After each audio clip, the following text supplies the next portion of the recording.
Hello everybody, happy Monday in whatever way this Monday is finding you. I think I'm going to turn this into two parts just so that we have a shorter video. But I want to talk about something that I really, I actually presented on this at an OT conference a million years ago. And it is, we live in a world that talks a lot about goals.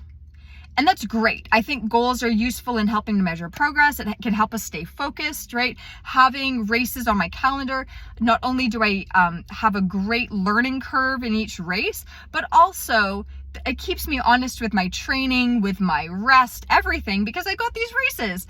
So having goals is really useful, and they become milestones along the path, right? So you can measure progress. The thing that we don't highlight enough, and I think we need to, is our values. And the thing is, first of all, our values can help us as we work towards goals. But also, if at the end of the day, you've missed out on your goal, but you have served your values, I think that you will find that that is a win. Versus somebody who is pursuing a goal and they basically say the end justifies the means, it doesn't matter, right? It's really important to think about what your principles are. What are you? And this came from Acceptance and Commitment Therapy ACT, which is one of the methodologies that I'm trained in, and I use a lot as a mental health OT. In the service of your ethics, in the service of your values, what are you willing to get uncomfortable for?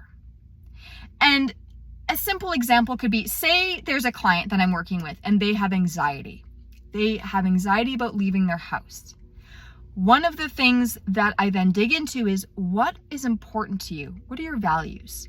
Okay, once we've highlighted what those values are, what are the values that you're willing to experience discomfort in the service of? So say this person is like family.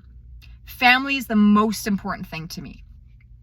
But this person experiences anxiety and they find it hard to leave the house. But they want to go to a nephew's birthday party. Not only is it for their nephew, but they're going to see a whole bunch of family members that they haven't seen in a while. We would then be able to structure an intervention around how they are serving their values so that they can have that amazing moment of connecting with family, but they need to leave the house to do it. And there's a variety of ways of structuring intervention around it. But the issue that I see is we've really come to a time in marketing and the use of digital devices and things. In marketing, you'll hear a lot about friction and about reducing friction, right? So for example, a simple example is, subscribe to something, you put in your payment information, you're charged every month. So they may not even say they're going to charge you every month. They might just charge you every month. But they're not asking you to put in your payment every single month, because that would be added friction. You might say, you know what, I don't use this thing that I've subscribed to. I'm not going to renew my payment. So by having it be automated through your credit card, they've reduced that friction. The thing is that an element of friction is important. It allows us to grow.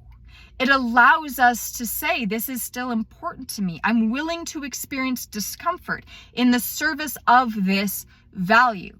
And so I don't want people to shy away from something that is inconvenient. I live outside of Atlanta. If I want to go into the perimeter, it's grossly inconvenient for me to get in my car. I've got to have money for gas. If I'm going to see a movie, I have to have the funds to see the movie. I have to make sure I have enough time to get there and sit in really bad traffic. There's a lot of friction involved. But if I'm going to see a person I care about, if I'm going to a restaurant or a concert or a movie that I'm really looking forward to, I am willing to experience that discomfort and that friction. So I invite you to think about, what are you willing to experience a little bit of friction and discomfort over? And I will follow up on this next time. Take care of each other. Take care of yourself.